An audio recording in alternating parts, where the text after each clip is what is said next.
Irmãos, passando aqui com o nosso devocional de hoje, Hebreus capítulo 12, vamos discorrer aqui alguns versículos da palavra de Deus.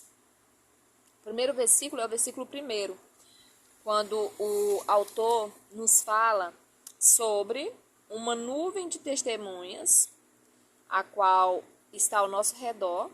Aí ele nos chama a deixar de lado todo o embaraço, o pecado, que tão de perto nos rodeia, e corramos com paciência a carreira que nos está proposta.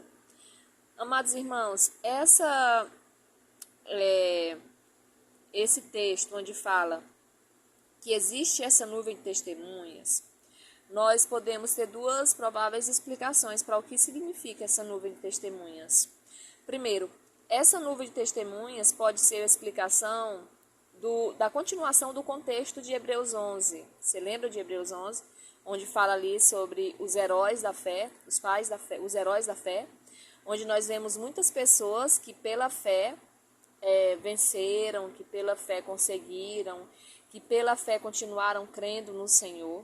Então, uma das prováveis explicações pode ser isso, né? Que essa nuvem de testemunhas são essas pessoas, esses homens, essas mulheres que pela fé viveram suas vidas. Então, nós também, pela fé, já existem essas pessoas que conseguiram viver assim. Nós temos que seguir o exemplo delas e também deixar de lado o pecado, o embaraço, né? E a segunda provável explicação pode ser também as pessoas que nos rodeiam, amigos, parentes, os próprios irmãos da igreja que nos rodeiam e eles dão testemunho de nós. Então, por isso, nós também temos que deixar o pecado e todo o embaraço de lado, para darmos testemunhos de Deus na nossa vida. Versículo 3, fala assim: considerai, pois, aquele que suportou tais contradições dos pecadores contra si mesmo, para que não enfraqueçais desfalecendo em vossos ânimos. Nós precisamos considerar a Cristo, nosso Senhor e Salvador.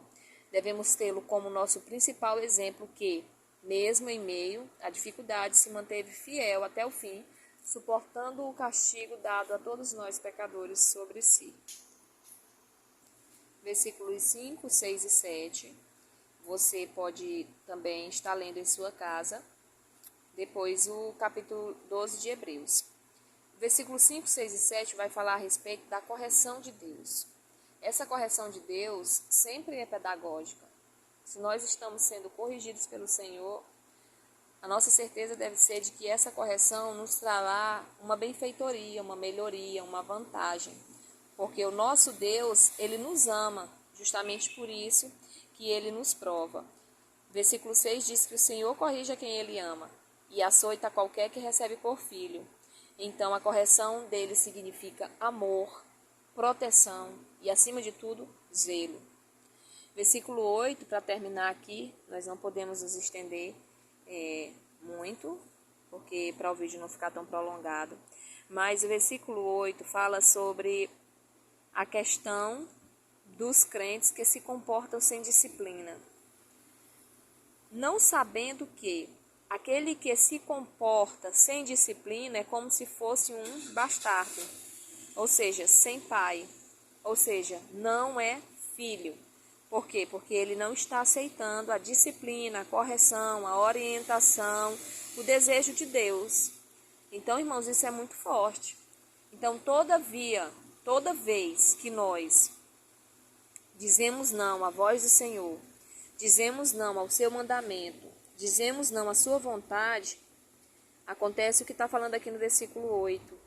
Mas se estáis sem disciplina, da qual todos são feitos participantes, sois então bastardos e não filhos.